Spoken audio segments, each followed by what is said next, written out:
Hold on. Hi, my name is Felice Cellini, and Dr. Felice Cellini, and I'm blessed and grateful to be in recovery. And this is our Thursday evening Why Wait for Recovery community meeting. Hi, my name's Haiti, and I am an emotional eater. I'm a compulsive overeater.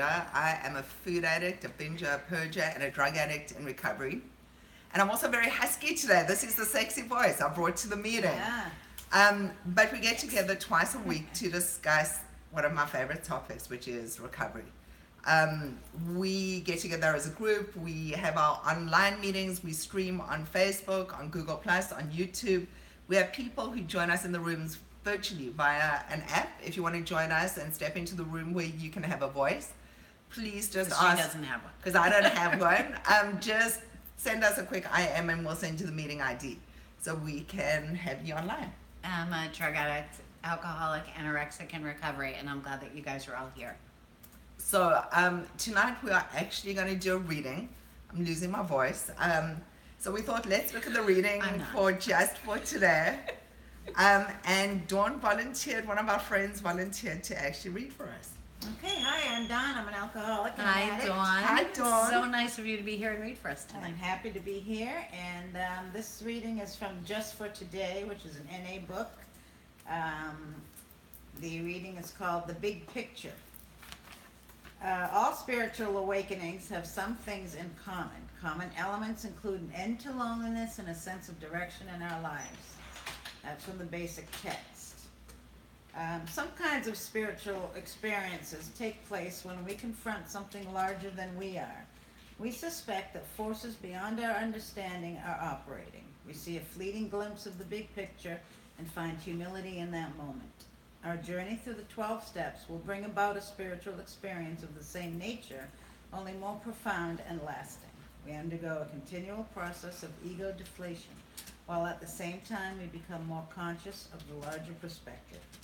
Our view of the world expands to the point where we no longer possess an exaggerated sense of our own importance. Through our new awareness, we no longer feel isolated from the rest of the human race. We may not understand why the world is the way it is, or why people sometimes treat one another so savagely. But we do understand suffering, and in recovery we can do our best to alleviate it. When our individual contribution is combined with others, we become an essential part of a grand design. We are connected at last. Just for today, I am but one person in the entire scheme of things. I humbly accept my place in the big picture. Do you want to share something? Sorry. I have experienced that this is true. I no longer possess an exaggerated sense of my own importance. And it really feels great. And I am much more, I think much more of my fellow man than I ever did before. I mean, I was always a kind and compassionate person, but as far as, I basically thought about myself more than anyone else. Did what I wanted to do, when I wanted to do it, whatever it was I wanted to do. Without thinking of anybody else, ever. And I no longer do that, and so it's really refreshing to feel like part of the big picture, part of the bigger picture, and aware of all the other people in the world, all the other stuff in the world besides myself. And it's hard for me to understand sometimes how I could have been the way that I was for so long. But I'm very relieved to no longer be that way. Yes, might want to pick that up. Hi. So it's kind of cool that you said that, because also when you talk about us not being so important, how like whenever we're going through something and we think it's so important and we think about it and we obsess about it and we think about how you're going to think about it and we think about when we're going to think about it and that's all that we're thinking about and we're worried about it, and like we make everything so important, right? And in the big picture, it just isn't so important. And that goes along with, when you talk about being part of a sense of being part of something bigger than just being that entity all to yourself. It's kind of like takes away all of that such importance about whatever it is that we're going through at that exact moment. that we do exaggerate Yeah. and make so important.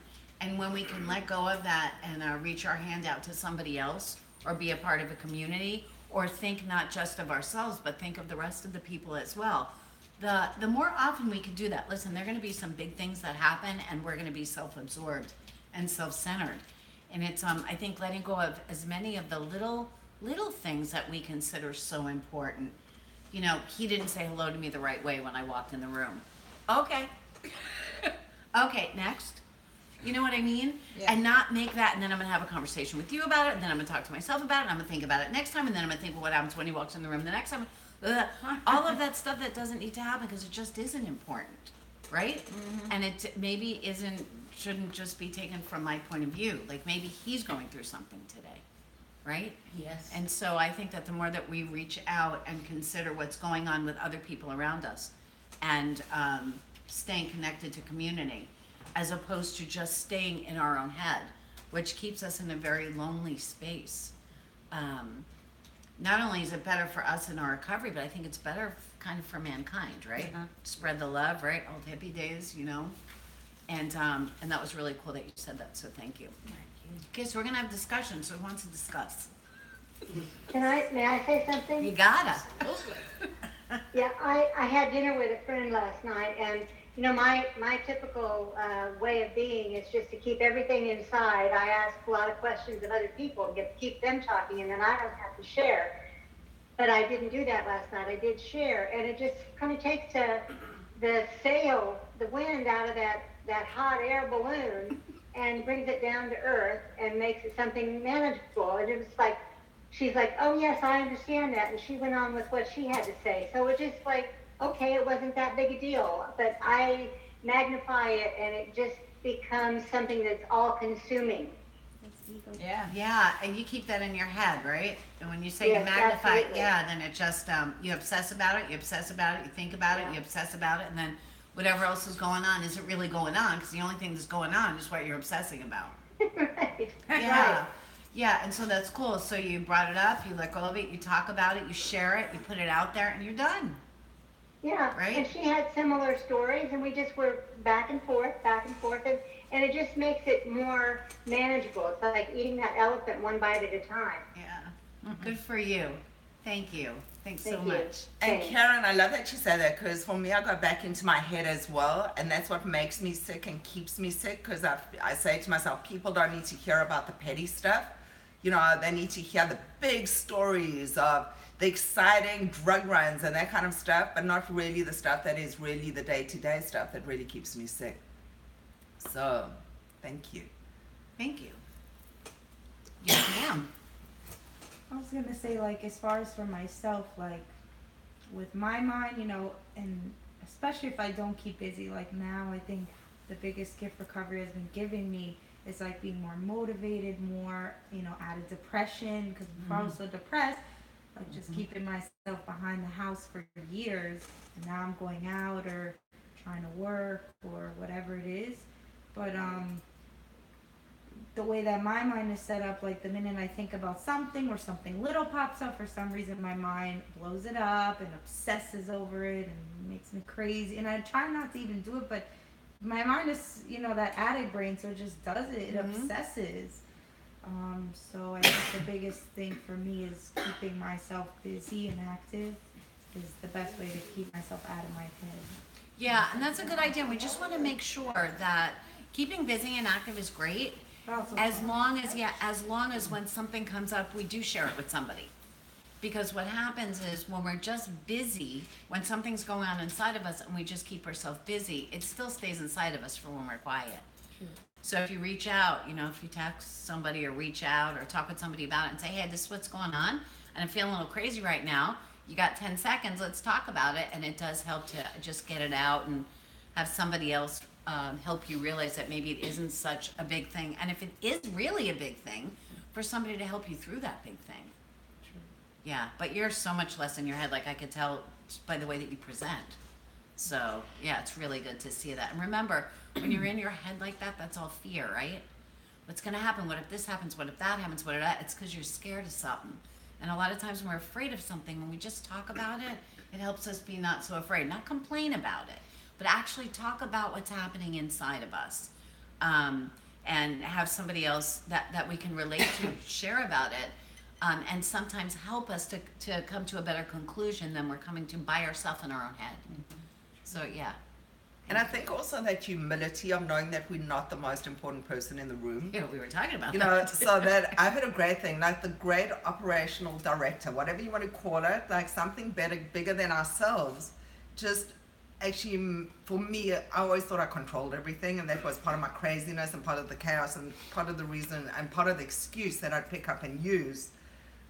When I start practicing humility and start realizing that I'm not that in control of very much, other than basically my perspective and my reaction, then the world shifts. You know, I'm able to step back and step down and start seeing other things beyond sitting inside my head. I can see the sunset, and I can look at someone's face and be of service and do other things other than just sit in my own space. Because when I'm in that space, what I tend to do is withdraw, isolate, and pick up something else rather than let things come out. So I really start eating my feelings rather than just putting them out there. I just killed the conversation. I was just thinking about what you're saying. The other day you posted on Facebook that you were having a bad day. Were you able to get through it, or did you not? So the one thing I've learned, okay, and I mean, it's really strange. I still have these thoughts. I'm an addict. So I have these thoughts of using very often. And it depends on what's going on in my world. But the difference is before, these thoughts used to be compulsions to action. Like for me, it was a total obsession. And my addiction had me marching to its own beat. So whenever I had a thought, I had to pick up. And it didn't matter if it was marijuana, food, whatever it was. Whatever I was in at that stage, if it was cigarettes or smoking a box a day, if it was whatever it is, I was like totally obsessive compulsive. I have those thoughts now, but I'm in the stage of my recovery that I know I have these thoughts. I'll talk about it, but I don't act on them. You know, because for me, having those thoughts, it's what I'm always going to have these thoughts. I mean, it's one of the things that make the crazy thoughts is part of what makes me, you know. But I'm at that point now that I can share, and it's amazing how many people reached out and go, we're here supporting you. It's on us feeling that love. You know, before I was too scared to put it out there because I didn't want to look like not strong enough or not secure enough or, you know, there's like a certain way when you put yourself out there, you kind of, I'm very cognizant of image. You know, I like looking good to other people. It's one of my challenges that I'm working on, is just being myself to other people and irrespective of what I look like. So signs of weakness for me is being able to say I'm struggling and to be able to say, do you know what, today is not a great day. I'm actually really having a bit of a rough day.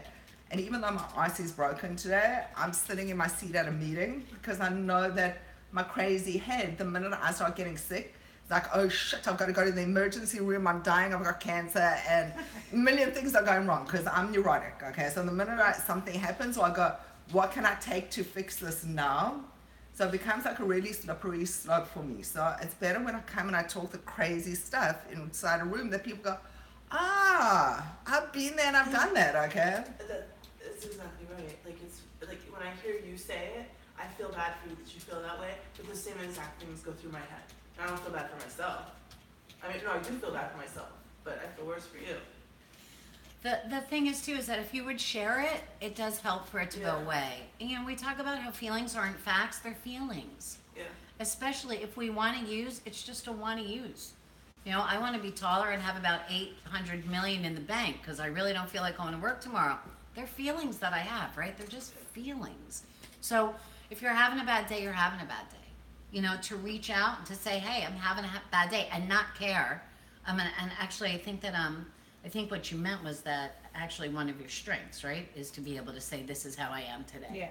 Because we used to think that that made us weak, but when in reality, being able to say, you know, today I'm sick and suffering a little bit is actually a strength because it allows us to say, this is where I am and gives us a chance to get better as opposed to staying sick just in our heads. And it makes you relatable. That's so true. Most people have those days. Everybody has those days. Yeah. Yeah. So, Yeah, everybody's Yeah, got bad it's like, days, oh, so, good. okay. And Not good she feels that way too, but not a lot. That's good. She I'm feels sorry. horrible. I do too. Yeah, no, 100%. And you're right, because it makes us human and it helps me get to know you better. So when you say you're having a really crappy day, do you know what? It makes me be able to relate to you 100% better. You know, the other downside of having surgery, you know, I see things of people going, well, this fixed everything. Yes, it made you thin, but there's also a downside. When you start getting sick, you get the worst reflux and like all this other shit starts coming in as well that you never had to deal with before. So it becomes like a whole storm of stuff. So not only are you not feeling great in where you are, you just got a million things compounding on it. But what I do feel is that when I'm sitting in my room and thinking of how crappy I feel, I just feel worse. Yeah. So when I take myself out and I put it in a community and people start reaching out, all of a sudden I start feeling better. And when I go out and I start being of service to someone else and make them smile and ask them how their day was, even if I'm not feeling great, do you know what? I feel a little bit better by doing that. Yeah. Whereas before, I wouldn't do that. I'd just sit by myself and go, woe is me and my life sucks. And there's also a difference too when you're putting it out there because you're asking for help because you want to walk toward that solution, as opposed to I'm putting it out there because I feel like complaining. There's that difference, Right. and so I think hopefully, right, when we're in our recovery, we are putting it out there because we want somebody to help us step into the solution, and that's how we get well.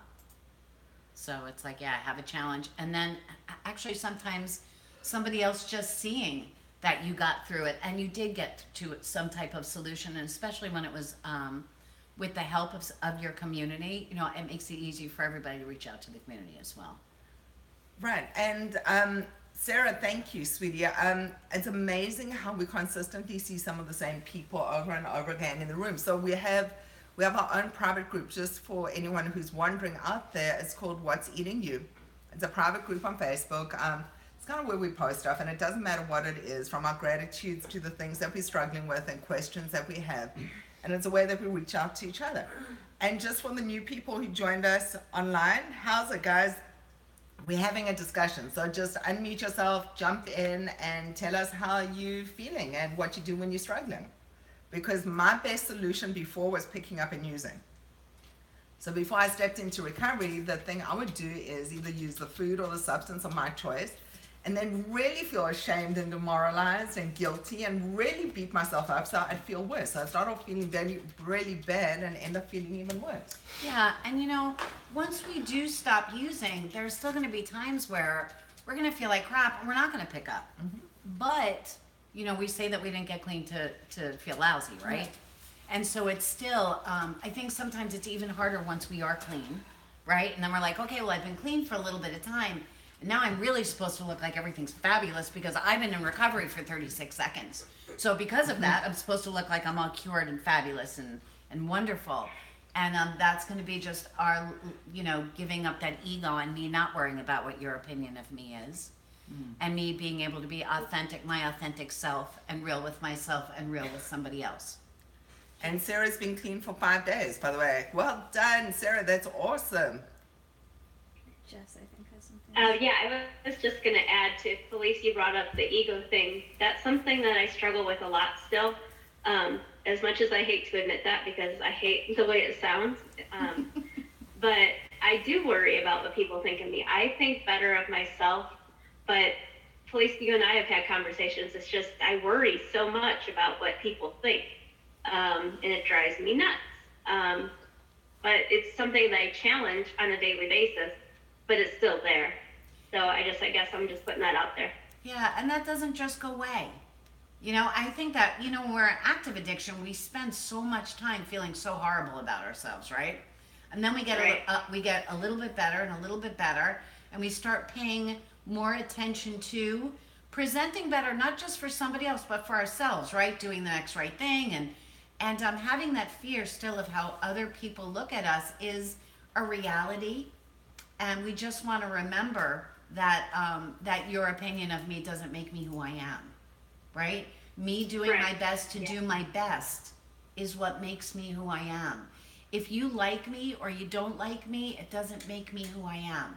As long as I'm showing up and I'm doing the next right thing, that's who I am, right? Yeah. And that's all I need to do is my best for this minute. And maybe my best is going to be different tomorrow. But for this minute, what I'm capable of is doing my best, being kind and loving, and as kind and loving to myself and others as I can be. And the universe is going to take care of itself. And if you don't like me, that needs to be okay. Because I'm not here so that you like me, right? I'm here to figure out how I can be of service, how I can be my best and be of service. Right. The problem is I do want people to like me. Yeah, of course, we all do. That's human nature. Yeah. We all do. We all want to be a part of a community. That's like basic Psych 101, right? You've taken those classes. So we all want to be a part of a community and accepted in that community. And I think the best way to do that is to find like-minded people who are also working on themselves spiritually, who aren't so judgmental, and who on a daily basis are not only doing their best, but doing their best to see the best in others, right? And we lift each other up. If we're hanging out with people who are nasty and degrading, we're probably going to feel nasty and degraded. And we want to ask ourselves, why are we hanging with those folks? Right? Yeah, I mean, I have a great group of friends, and it's just in my head, I just always worry about, well, maybe I should have done this, or maybe I should have said that, or just, the stupid crazy, like we say. So it just still plays. How about saying, instead of I'm always worrying about it, how about saying, and I am doing my best to walk through that? Right. Right? I am. Can you say Doing my that? best, yeah. Yes, I am doing my best to work through that. Yeah, and you're doing great. So you're doing great. Yeah. One step at a time. You're doing great. So it's all good. And thank you for sharing Yeah, that, it because is. everybody feels like that. So thank Yeah. you for sharing that. That's a challenge that we all have. Yep. Yeah. Yep, thank you. Thanks. Lucy, you were going to say something? Yeah, hi. Hey. My problem is not worrying about what other people think. It's my problem is accepting their compliments and their feelings of me. I'm more judgmental and harsher on myself than they are of me. Okay, so stop And I it. don't know why I do that. So stop it. Okay. There you go. Okay, I cured you. It's the end of the meeting. I would be in the situation if I could stop it. Yeah, well, so as far as you looking at yourself and not liking what you see, as you and I don't know, so are you doing the stuff that we talked about doing? Are you doing your gratitude list every night, your strength for the day every night? You doing that every single day? Sometimes it's more of a challenge than other times. I didn't ask that, but you're doing it, right? Don't see what I need to be grateful for, and the little minor things. I feel like I should be grateful for more things than Somebody I have am. this part of the conversation, because I might go crazy. Okay, so I'm going to have to Denise is gonna go. Alright, Yeah. Go. She's saying that she's Speak not up. Lucy. Okay. I feel like it's not. I'm not grateful enough. Okay, so I tell you, instead of saying, I saw that. it's not so much not grateful enough. Baby steps. I'm grateful I woke up this morning for the rest of the world, but just keep it small for the beginning, and then it'll probably, who knows, in a little while you look up and you're grateful a lot more. Because I have those feelings. When they ask to write what you're grateful for, I'm always grateful that I woke up. I'm in my right mind. That's always the way I start off, because I like that. it can go so many other ways. You could not wake up. And then, depending on how you look at it. So, yeah, just baby steps. I'm grateful I woke up this morning. And with the gratitude thing too, we don't have to put so much behind it. We're here, and there are things that we're grateful for. We don't have to really think about that so much, whether they're big things or little things. And you don't have to worry about, I should be grateful for more, and maybe I should be grateful for less. You don't have to add all of that. You're grateful for da-da-da, and that's it. Can I add That's all. something? Yes, go ahead. So, what I want Speak to up, baby. what I would like to say to Lucy is that I used to tell this. Speak. She can't hear you. Yeah, she can you hear me, Lucy? Yes. Okay. So I used to tell this story a lot in the beginning, like within the first 3 months, 4 months of my recovery. I used to say that, I met Felice in Haiti, and the first thing they told me to do was do a gratitude list every day, and I automatically thought, like, is she stupid? What is a gratitude list going to do for me? And I told her that. Like, I thought she was ridiculous. Like, are you serious? You want me to write 3 things I'm grateful for in my strength? And so I thought that to myself, and I didn't question it. I did it. And it started to change stuff really fast. And in the beginning, I wrote stuff that I didn't necessarily believe yet. I didn't lie. Like, I would say, I'm grateful that I opened my eyes. Maybe I'm really depressed and I wish, I don't know if I want to live today. But I'm grateful I opened my eyes. I'm grateful this went well. I'm grateful that person opened the door for me. Just little stuff like that. And you start to believe it, and it becomes true, and it gets a lot easier now. It takes 2 minutes to do a gratitude list. I'm grateful for so many things. And so it does get easier. So in the beginning, I had to have the best gratitude list, okay? So mine had to just sound like the best out of everyone. So every day I racked my brains, what were the things that I was grateful for, and I came up with the same 3 things for like a week. It's all I could come up with. I've struggled to actually find my way through it. And then I just started thinking about the most basic things, going down to the most basic things, getting out of bed, opening your eyes, having food on the table, having a car to drive. Just basic stuff. It doesn't need to be that outstanding. It can just be what is right this second.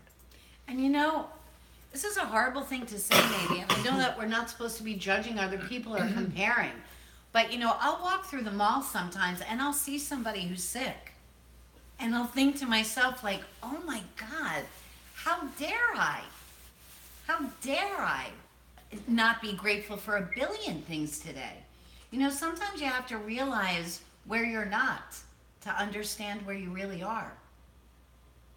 So it's, yeah, you woke up in the morning, and yeah, you do have a voice, and yeah, you are heard.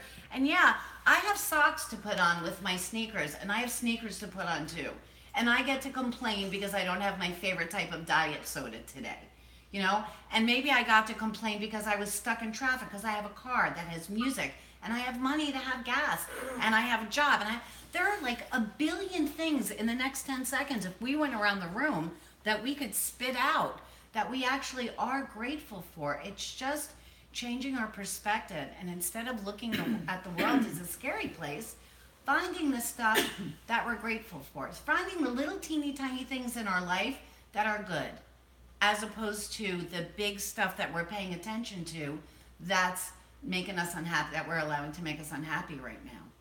Even when we're unhappy, right? That's when we need to do that the most, so that we could do our best to change our perspective. Is it going to change our world? Is it going to put $10 million in the bank? No, it's not. Is it going to change our perspective so that our entire world changes? Yes, it is. Because instead of us looking at the fact that we don't have 10 million in the bank, maybe we're going to be glad that we have, 40 cents to get a piece of cheese today. Whatever it is, like, it's something that we'll look at positively as opposed to looking at stuff negatively.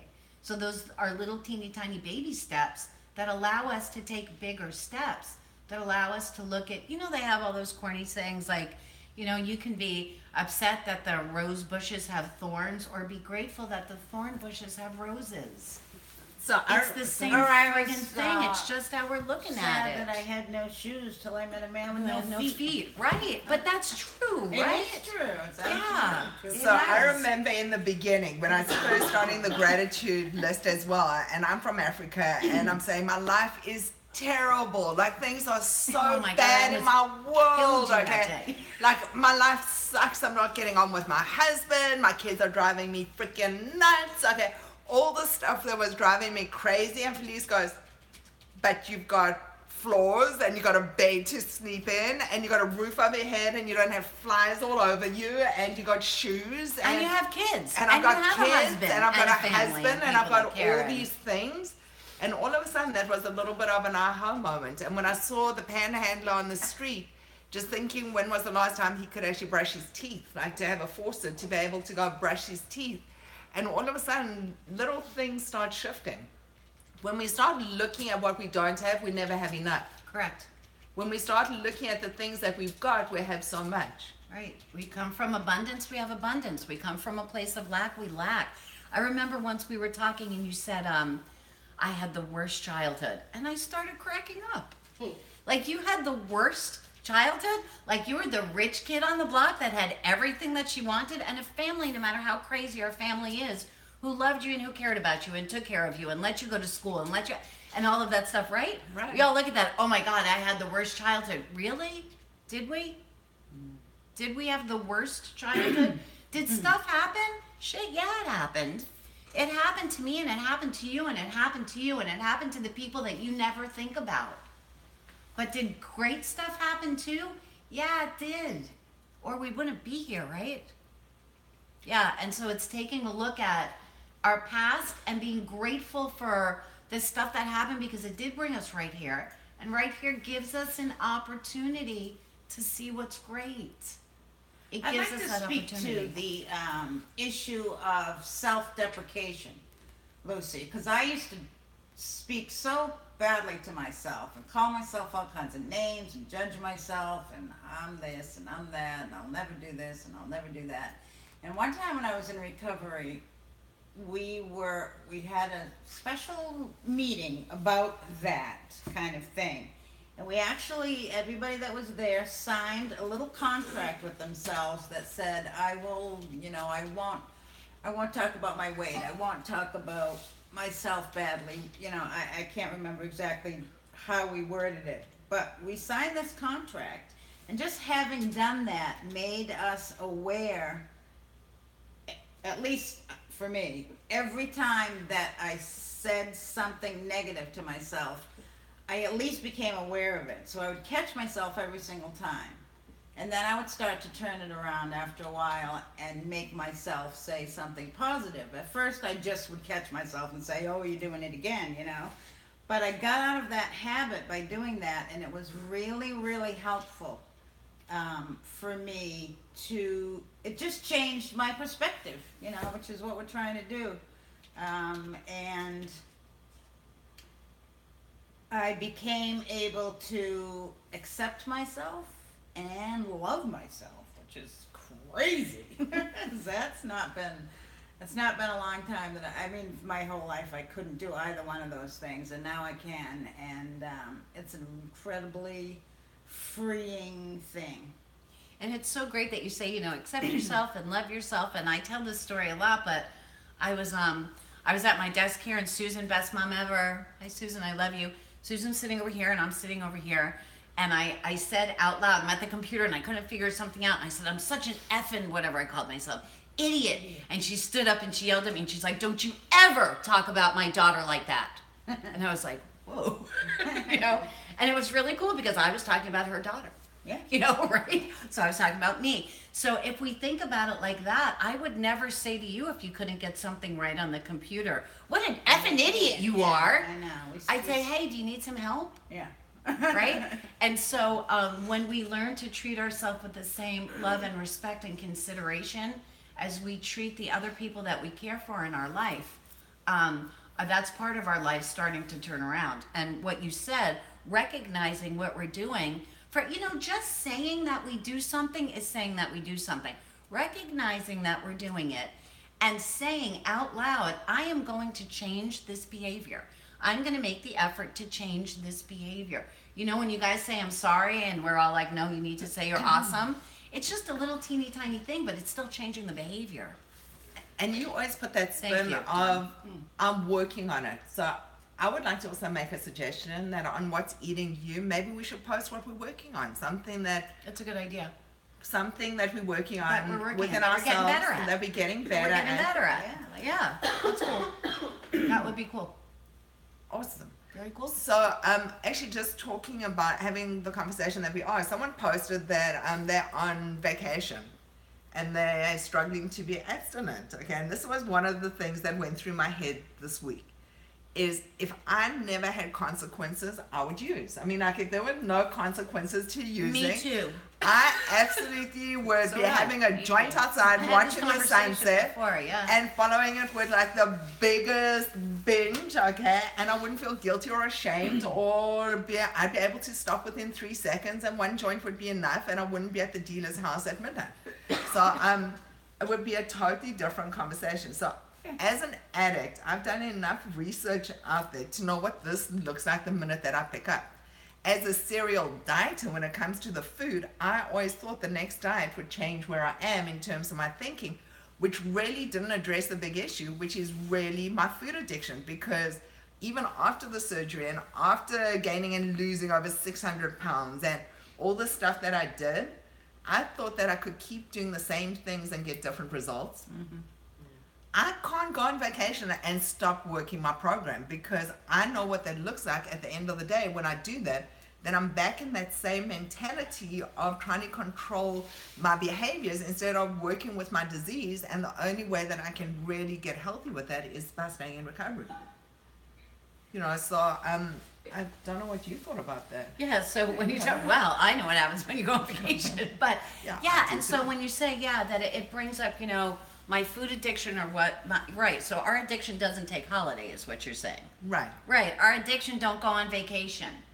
So just because we go on vacation doesn't mean that it's cool if we stop, if we choose to forget that our lives become unmanageable when we use, or we wouldn't be sitting in this friggin' room, we'd be out partying somewhere, right? No, we'd be drinking, That's what I said, we'd be out Exactly, partying somewhere. 100%. And then we'd stop and we wouldn't party again until the next time we were on vacation. But for us, the next time we party again is in about 45 seconds. Yeah. Wait, So over that's here the challenge. Somewhere between 6 months from now and 45 seconds is our challenge, I think. So, Yes. Sarah, then I Jessica. got something funny to add, a comment related to that. On Easter, I was at home with my parents, and I was telling them about a baby shower that I had thrown the day before with a friend, and showing them the pictures. And my mom was like, "Oh, did you have the cheesecake?" And I said, "No, I didn't have the cheesecake." I said, "You know what's sugar in there, right?" And she's like, "Well, I didn't know if it's a special occasion." And I was like, "Okay." Okay. I said, "If you were an alcoholic and I gave you a beer right now, well, it's Easter. You can have a beer. That's okay." I think maybe she got it, but I don't think so. It's just so funny. People don't get it. They don't understand because they don't have the challenge that we do. You know, I think it's because they don't believe that there's a thing as food addiction. but they don't need to believe it. Nobody needs to believe that I'm an addict. Nobody needs to believe it except for me. I'm the only one that needs to believe it.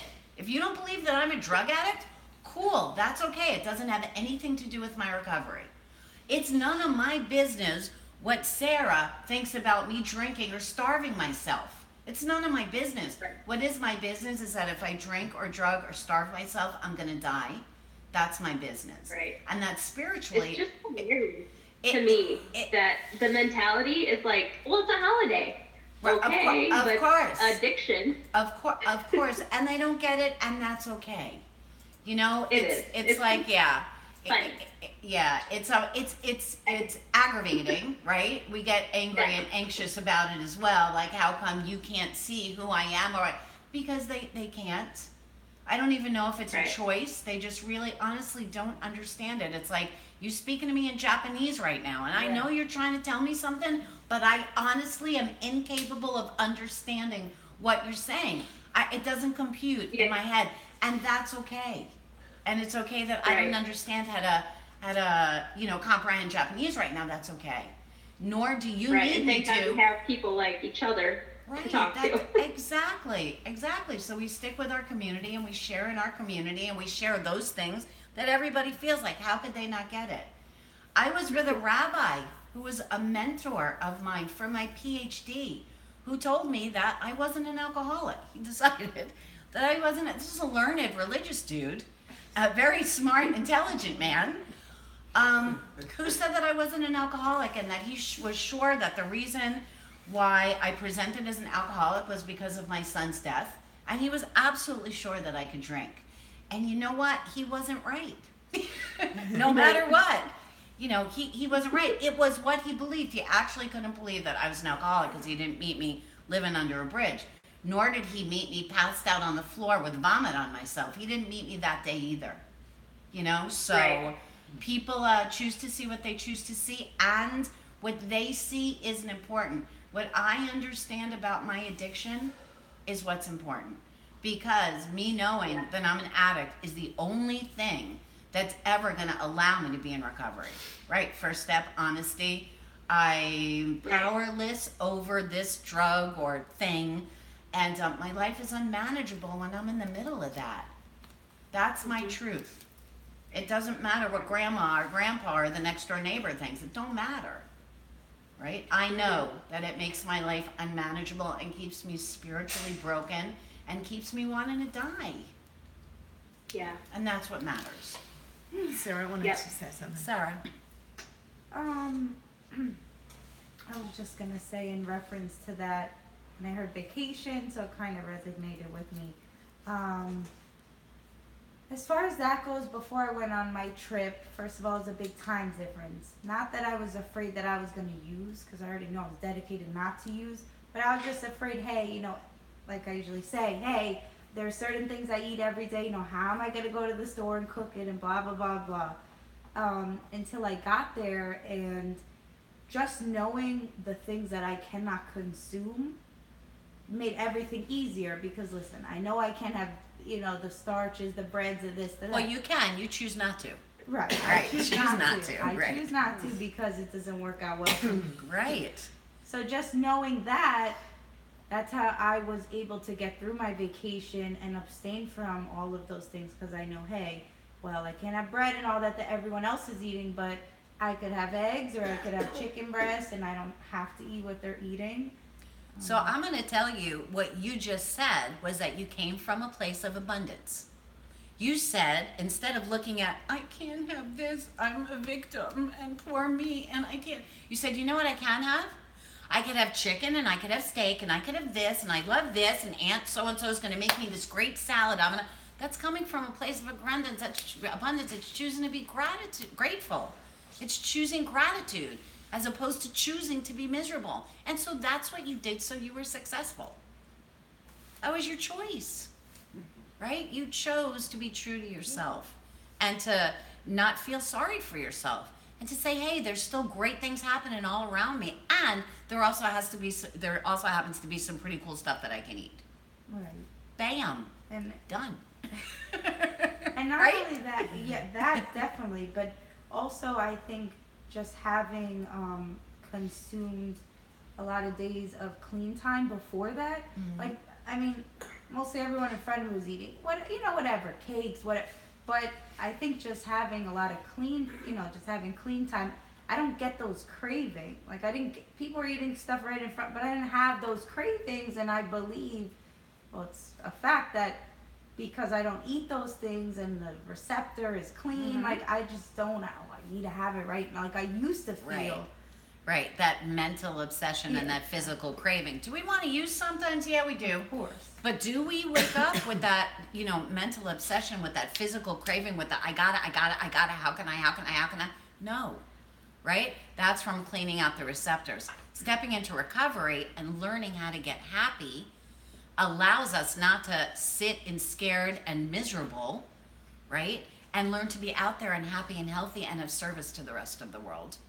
And that keeps us happy and healthy and keeps us not using, not picking up. There's two things I've learned as well. I mean, I've learned a lot of stuff, but two of the things that are just resonating in this conversation is not everyone has reached their bottom, and some people never do. Not everyone's willing and ready to step into recovery, and their lives are not necessarily that painful that they want to do something about it. Mine was so incomprehensibly painful that it always landed up in the same way, that I couldn't believe how much I consumed, and I had my fingers down my throat, throwing up and really talking to people badly and beating myself up and just really absolutely miserable. I reached rock bottom. Not everyone reaches that stage, and people come into recovery if and when they're willing to do it. Unfortunately, addiction kills. Some people don't ever make it into the rooms, and that's the unfortunate thing of this disease, because it talks to us in our own voice, telling us that we're not sick.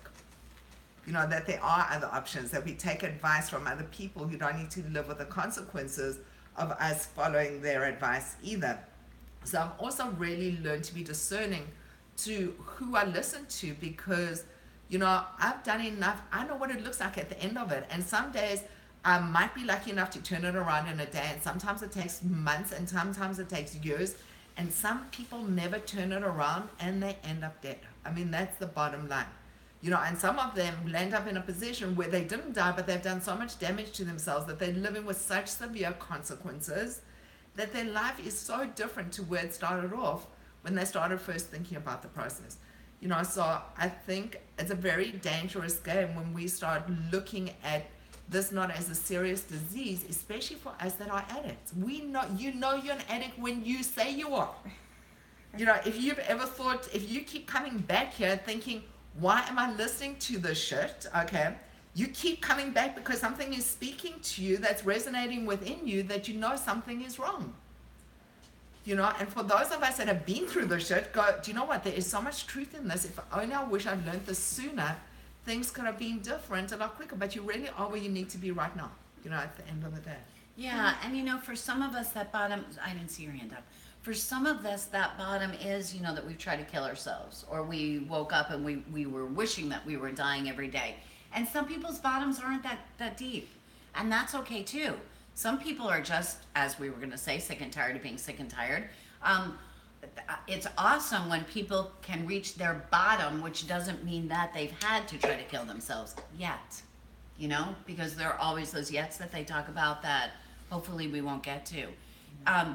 Walking around just so despondent and not knowing how to be happy, you know, that's the way that most of us live our lives when we're in active addiction, whether we've tried to actually kill ourselves, or whether we have had our colons explode, or whether we have not lost, but given away the house and the kids and the dog and the picket fence and, you know, the car and the job. And even if we haven't gone to that point, just walking around, as they say, with that, you know, incomprehensible demoralization, that feeling of less than, and loneliness and sadness, and not wanting to be in our own skin.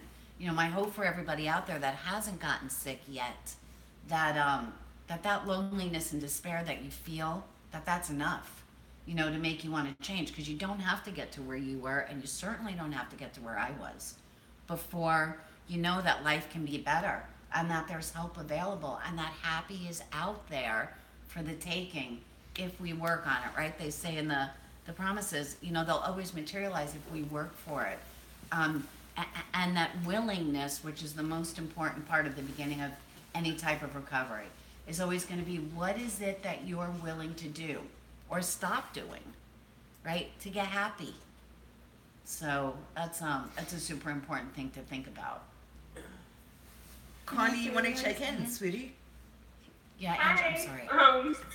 I think what's been hard for me this week is when you said that, you know, when you're in active addiction, like there's always a why behind it, like there's a reason why you're doing it. And I think for me, I've been thinking a lot about that, and going back to childhoods and things like that. I mean, to be honest, I had the perfect childhood. I had nothing real traumatizing in my life that would have caused this. So I think it's almost bothered me more to think, well, what the hell's wrong with me? Because I literally have had such a great life and great support. And, you know, like I'm sitting here thinking, well, I wasn't in a severe car accident. I wasn't raped. I wasn't like, so what's wrong with me? Like, why am I still waking up every morning hating myself and going through McDonald's 5 times a day? Like, I hate it.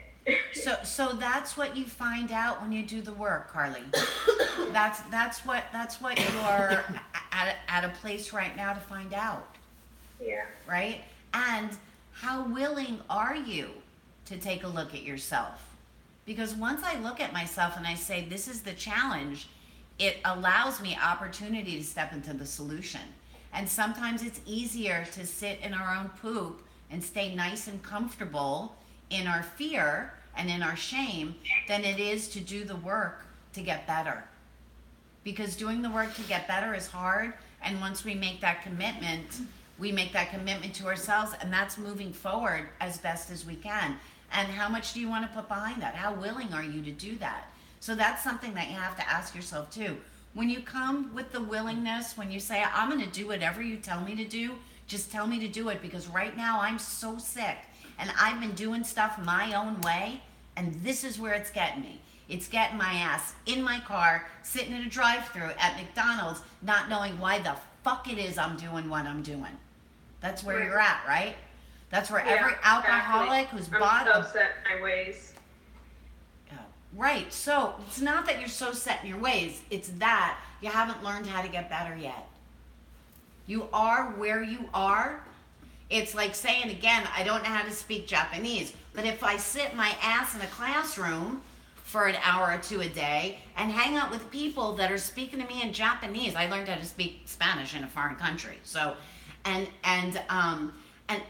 that's what I'm involved in, and that's what I'm looking at, and that's what I say, no matter how hard it is, I'm going to learn how to speak this language, and I'm going to practice it every day and get better and better at it. If I make that commitment, if I'm willing to do whatever it takes to make the change, I'll make the change. Saying I'm scared and I'm sick and I'm sitting here and I'm going through McDonald's and I don't know what to do, you do know what to do. Do whatever it is that you need to do to make the change. Say I'm willing, and ask somebody to tell you what it is that you need to do, because what you're doing ain't working out for you. Right? And you're Carly, you're showing up. So you have an idea of what it is that you need to do. No matter how scared you are, you're showing up. Right? That shows that you are willing to make a change. Right? Keep it up. You know, that's all you need is the willingness, a desire, and then at some point you got to step into, you got to walk what you're talking about. And there are a whole lot of people here that are more than willing and happy to be of service to help you. Just reach out and ask for help. Harley, I was going to share with you that I've been in the drive-thrus myself, and I would be ordering and I'd be like, why isn't this person on the other end telling me not to do this? I know I shouldn't be doing this. Why aren't they stopping me? Yeah. It's ridiculous, but scary. It's like I was the same way. I'd be like, why am I here? I don't need this. Somebody stop me. Yeah, I can totally relate to that. So thank you for sharing. They definitely do know me by name at this point, which really sucks. And when I'm gone and I decide to be good for a week, I come back the week after and they're like, "Oh, you're back," and I'm like, "That's awesome. Thanks for pointing that out. I love that." Right. Yeah, and every single addict, you guys, gets to that point, no matter what your drug of choice is. Every addict gets to that point, you know, where we're by ourselves and we're like, why isn't the rest of the world helping me? Don't they see how sick I am? But the thing is, they don't see how sick you are. You see how sick you are. And the only person that can help you is you. Making the decision to make the change and then to reach out to the people that know how to help you make that change. But you've got to make that decision first to say, I am my problem. And what I need to fix is me. I don't need to fix the person at the drive-thru or my mom or my great happy past. I don't need to fix any of that. I need to fix what's happening inside of me right now, right? I need to learn how to get better. Yeah, and I think that's, like you said too, it's finding people that know how to help you. Because like I said, I have a good support system, but in a way, I guess I kind of don't, because when I openly share, because I'm an open book, like I openly share how I feel and what I do with all my friends and family.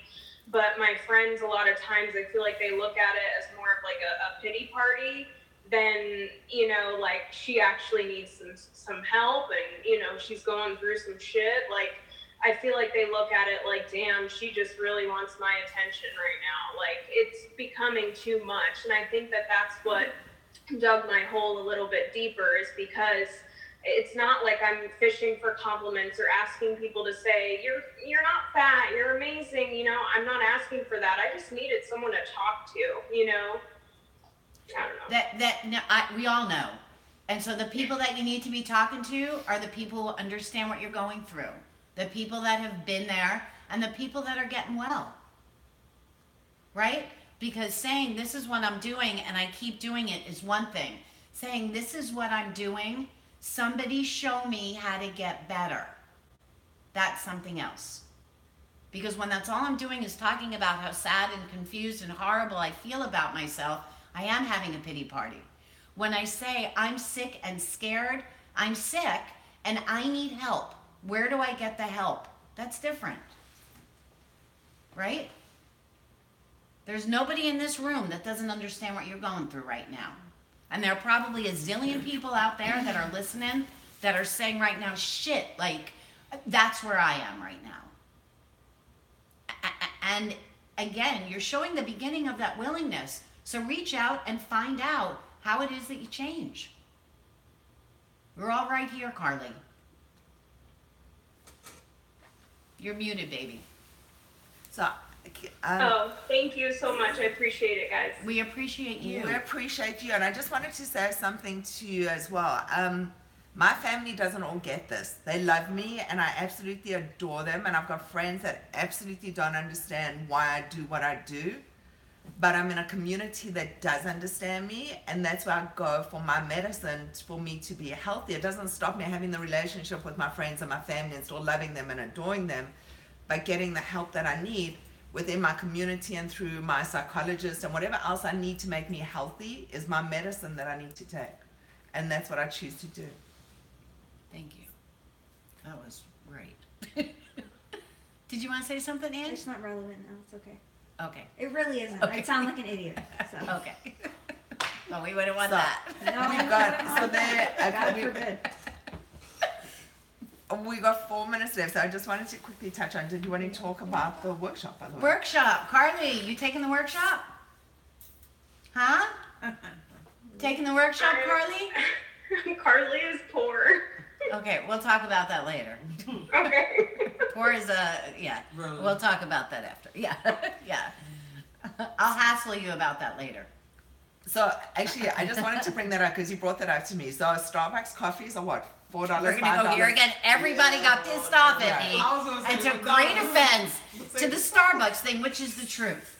So I don't know how much money you spend partying, and I don't know how much money you spend at McDonald's. And I, pardon? Last time. I said I had to get so many texts and hear All right. so much Oh, about everybody was everyone all afraid to kinds of talk up in to you arms guys and about it. indignant and pissed off at me because I said we choose to spend our money on what we choose to spend our money on.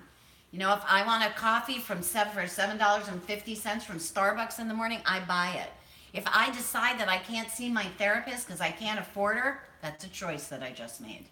It's a choice that I'm right, wrong, or indifferent. And let me tell you something, I do spend $7.50 on coffee. And I might not choose to see my therapist this week. And those are choices that I make. And I'm going to own them. Mm-hmm. I don't need to say, oh, I can't believe that she said that because, you know, it's not about me. Right? It's about me and my choices and you and your choices and you and your choices. And we all choose what we choose. We choose what we choose. We choose what's important for us, and we choose when that is important for us. So if something's super important, and I say this to people, if your kid needed a surgery because his foot was going to fall off, and you needed 10 grand tomorrow, trust you me, any mother in this room is going to beg, borrow, and effing steal, correct? Yep. To make sure that that baby got that money for that foot. That's the way it is. There would be nothing in front of me except for knowing that my kid was okay.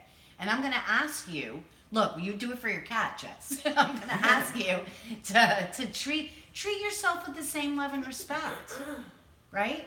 We choose what's okay and what's not okay. And the thing is, you guys, we also choose it in our time. Your time might not be right now.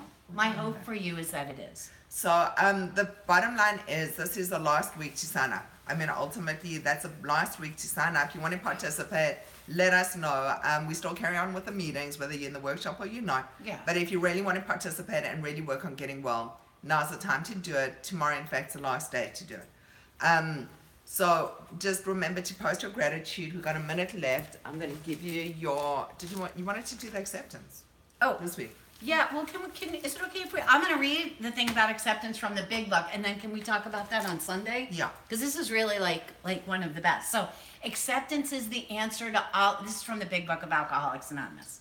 Acceptance is the answer to all of my challenges today. When I am disturbed, it's because I find some person, place, thing, or situation, some fact of my life unacceptable to me. If I can find no serenity until I accept that person, place, thing, or situation as being exactly the way that it's supposed to be at this moment, because it is at this moment, right? Until I could accept my addiction, I couldn't stay clean. Unless I accept life completely on life's terms, I cannot be happy. I need to concentrate not so much on what needs to be changed in the world as what needs to be changed in me and in my attitude. I'm blessed and grateful to be in recovery. My name is Felice. Thank you guys so much for being here, for being part of our recovery, this Why Wait for Recovery community meeting. And my name's Haiti. I'm blessed and grateful to be in recovery. If no one has told you that they love you, I love you. We will see you Sunday, 9 a.m. Eastern Standard Time, same place. See you then. Out, guys. Peace out, everyone. Jess.